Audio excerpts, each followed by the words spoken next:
I get this question all the time whenever I post a video on fossil hunting or rock hunting on the lake shores in Chicago. I don't have a video yet, but I'm gonna make a video now because I just organized a majority of my collection. So let's talk fossils. Okay, in my personal opinion, the most common thing you're gonna find on the Chicago lakefronts in terms of fossils are these death plates. These are usually limestone, shale, dolomite, some type of rock medium that have a bunch of small crinoids within them. It could be crinoids, cephalopods, brachiopods, bryozoans, a number of different things, but they basically are just compact little plates of fossils, commonly referred to as fossil soup by the collectors, but they're really cool and a really cool way to bring home a lot of fossils in one little rock. In my opinion, the next most common fossil is going to be a horn coral. These are rugose corals that grow solitary, so each individual one you find is going to be an individual animal.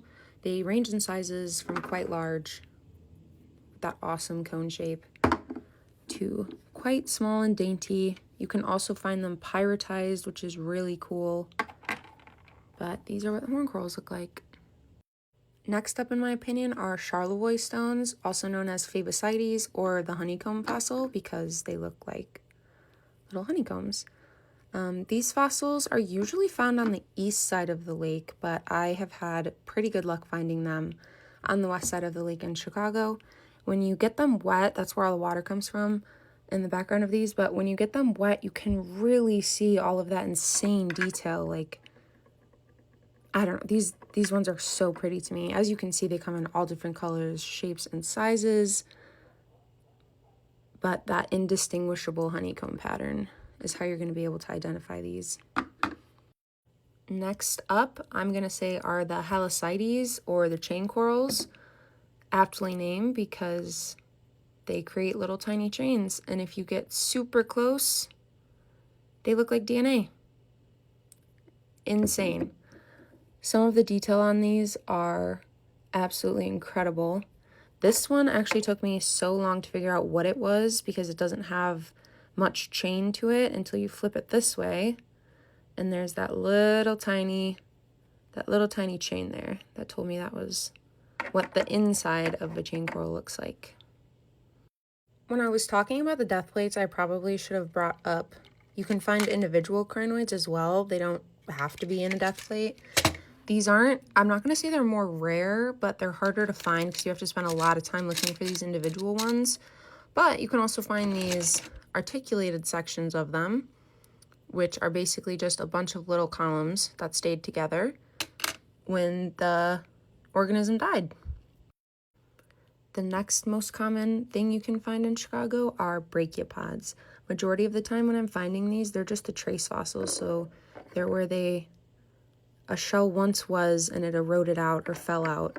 Occasionally, you'll find them as complete organisms. These are, I would say, rarer to find, although there are certain places near Chicago you can go to where these are quite abundant. I want to show you this one really quick because it has a trace fossil, as you can see.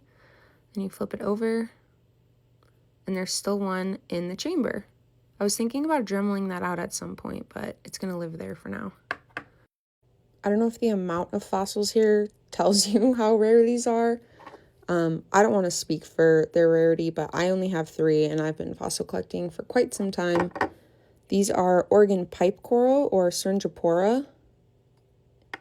As you can see, they make little syringe-like coral tubules, which is where they get the Syringipora from. But I wonder if these are more common on the other side of the lake, but on the east side of the lake, slim pickings. Okay, this next one, I'm not 100% certain that this is what this is, but this is what I believe to be a bryozoa. This is the only solid evidence I have of this.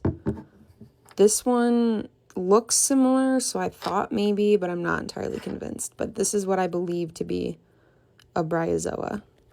The last fossil I'm going to talk about today is hexagonaria, or the Petosky stone.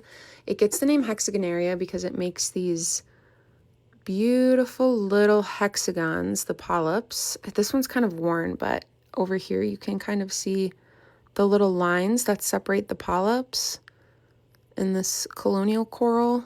But these are quite rare to find on the west side of the lake, I would say. Super abundant on the east side of the lake, obviously, in places like Petosky, Michigan.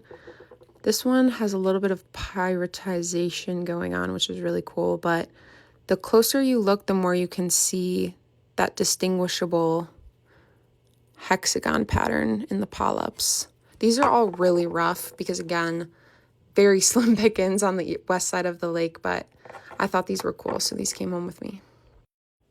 That's all I'm going to go through today, but as you can see, there's a lot of fossils left here, so there might be another video in the future, but for now, those are the basics.